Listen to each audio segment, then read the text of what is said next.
Pamirsa raos sacara 29 Agustus, wilangan kasus COVID-19 anyar ing Bali terus mewawah. Ngawit kemungkahnya tatanan era baru, kasus positif COVID-19 kantun terus ngelimbak, kumulatif kasus kantos 5 tali diri.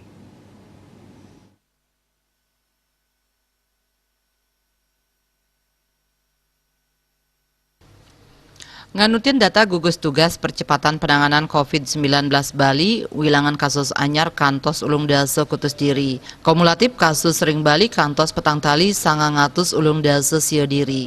Satios kasus sanin terus mawawah Bali muali nyinayang kramel sane padam saking pasien COVID-19.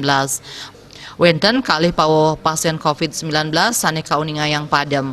Pasien COVID-19 sane padam inucap saking tabanan miwah jembrane.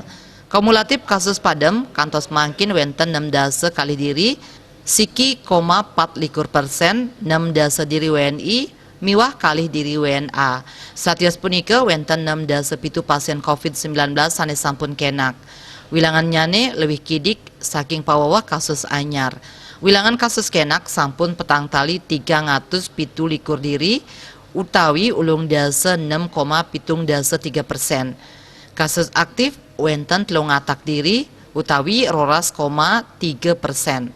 Samian kerawat ring 17 rumah sakit miwah karantina ring Bapelkesmas UPT Nyitdah, Wisma Bima, Hotel Ibis, Hotel Grand Mega miwah BPK Pering. Dia Dewi Bali Pos Nguningayang.